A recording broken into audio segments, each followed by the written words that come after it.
Hey everybody, it's me, your friendly neighbor, Uncle Pete, and I'm back with my series, Nails in a Coffin, where we learn that with great kills there must also come great nails. Welcome back to my channel, or welcome to my channel. If you're new here, you can read what Nails in a Coffin is all about in the section down below, because my video is really on film reviews, rather a breakdown of the kills, and evaluate how well the victim responded to their attack. So this week on Nails in a Coffin, I'm starting the Final Destination franchise. This is going to be a challenging undertaking, but I think it's going to be fun. I haven't watched a lot of these movies in a long time. It's going to be interesting to see how can I evaluate these deaths and the victims that are pretty much inescapable because death is, causing them. May have to make some adjustments here and there, but this is all going to be fun, and we get to talk about horror movies, and I think we all love that because you're watching this video right now. So I hope you enjoy, and let's get down to business. It's time to start. So sit back, relax, watch out for any danger as we nail Final Destination. This first set of deaths is a big one, and we all know what it is. 287 people on board Flight 180 all die when it explodes shortly after takeoff. We've seen this twice, once in the perspective of the people on board in Alex's premonition, then we see occur in the movie's reality with the survivors inside the terminal.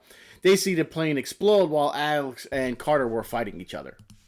Instead of rating all 287 people who died in an explosion that none of it was their fault or something they can do, I'm not really going to count any of them because they're all going to get a pass. They were innocent. Nothing they could have done. It was death's plan, apparently. So all 287 people are going to get a pass. Jumping to the first on-screen death, and it's Todd Wagner. He's in the bathroom, and death made his toilet start leaking. So he avoids getting electrocuted when unplugging the radio, and then he's getting ready to take a shower, so he takes some clothes off a line in a tub.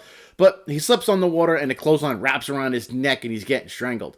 He can't get his footing due to the soap in the tub, and he's losing oxygen fast. He's trying to reach for a pair of scissors on the vanity, but he can't quite get them.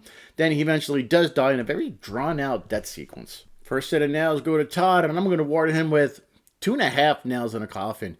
Because he showed some intelligence here in his death scene. He was trying to get to his feet while trying to get the rope from around his neck.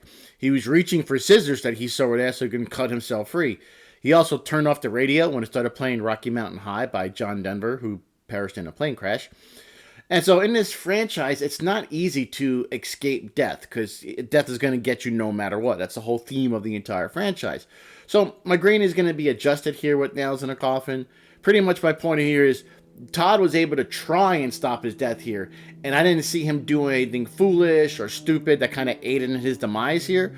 So Todd is going to get a respectable 2.5 nails in the coffin. Next up is Terry, and her death pretty much just comes out of nowhere. Alex is talking over with Clear about Todd's death, and he fears death is coming for all the survivors.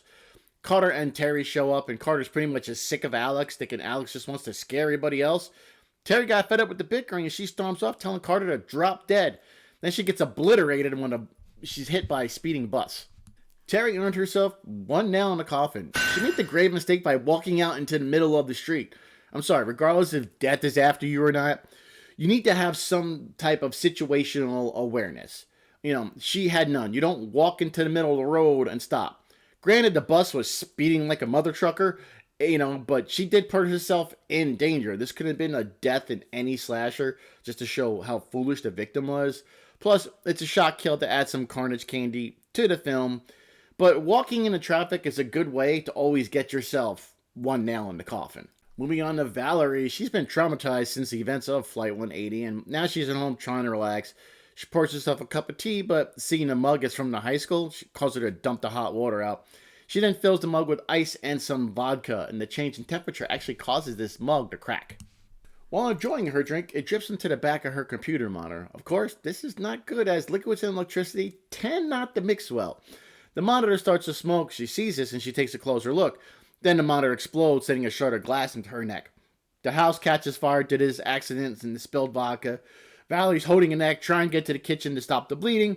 The fire is spreading, causing the vodka bottle to explode, sending Valerie to the floor. Valerie's on the floor, reaching up for a dish towel on the counter, and she's barely able to get her fingers on it to pull it down. However, the towel's on top of a knife block, and when she pulls the towel down, knives fall into her chest. Alex, who had a sign earlier that Valerie might be in danger, rushes into the home and sees her close to death on the floor. When he goes to help her, the fire in the kitchen caused more damage, and a chair is knocked over on top of the knife in her chest, delivering the fatal blow. I'm going to give Valerie 1.5 nails in a coffin. I feel that her first mistake was standing over the computer monitor when she starting to smoke. If that was me, first thing I would do is turn the bloody thing off. You pretty much had a Class Charlie fire starting here, and you got closer to it. I think that was a foolish thing to do. But since death was going to kill her no matter what, I can't take too many points away from her. And she was trying to stop the bleeding as well. But for that foolish mistake of coming closer to it, I'm only going to be able to give her 1.5 nails in a coffin, which I think is pretty fair. Billy's next up on a chopping block. Alex, Carter, Claire, and Billy are all in Carter's car, stopped on train tracks. Carter's freaking everybody out, trying to cheat Death's plans. He wants to see what he can do. There's a train coming, and Alex, Claire, and Billy GTFO of the car, and Carter is sitting there for a moment, waiting for his death. This is pretty much just a scare tactic, and Carter says it's not his time. He goes to start the car and move it, but guess what? The car won't start because it's a movie and the door is stuck. Alex is able to pull Carter out of the car just in the nick of time before a train destroys the car. Now, as the train is passing by, Billy is freaking out, saying Carter is next and he's staying away from him. Then the train hits a piece of metal and launches it at Billy, which decapitates him.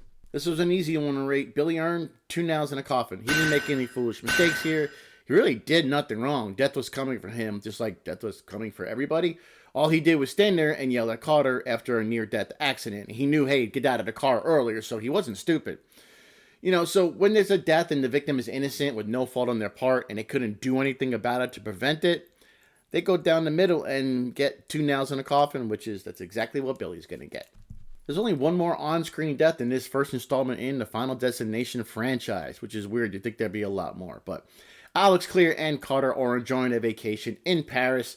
They're talking about escaping death, but still thinking someone could be next. And Carter knows it's Alex who tries to leave, nearly getting hit by a bus. Next, a Rube Goldberg contraption starts, and it's chaos, and a large sign is about to fall on Alex, but Carter saves him just in time. Of course, it's not over as the falling sign swings back and kills Carter as the screen cuts to black. Carter gets the final set of nails, and he's awarded with 3 nails in a coffin. He saved Alex's life right before he died, risking his own safety. He showed bravery in pushing Alex out of the way. And I'm not going to fault him for not seeing the sign swinging towards him after saving Alex, since death was going to get him regardless.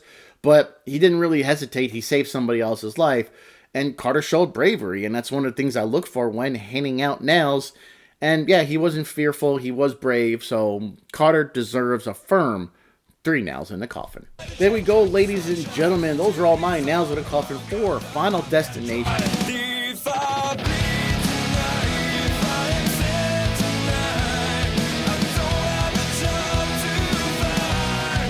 The average nails in a coffin is 2 nails, which is slightly higher for a nails in a coffin average amongst all the films I've covered. But there were only 5 on-screen deaths that I was able to nail, and we're going to find out in the upcoming weeks how other movies in the Final Destination fare with my nails in a coffin. One last thing, I have to hand out my Golden Hammer Award, and that goes to a victim or a survivor that stood out in the film above all others, either showing intelligence, bravery, initiative, gumption, whatever. The winner of this award goes to Alex. Pretty easy one here. He had the premonition that saved the lives, even though temporarily, of his friends. He also did not stop trying to figure out who was next and why this was all happening. He was determined to save people. He even ran into a burning house in an effort to save his teacher. He saved Claire earlier in the film as well, risking his own life. So yeah, he was a standout in this film, which is why he's going to be the first earner of the Golden Hammer Award for the Final Destination franchise. Thanks for watching, everybody. Please like, comment, share, and subscribe. All the usual stuff I'd really appreciate. Help me grow this channel. I'll see you here next time when I cover Final Destination 2. Should be a lot of fun. Until then, take care, stay safe, be good to yourselves, and be good to each other. I am your friendly neighborhood Uncle Pete. And remember, with great kills, there must also come great nails.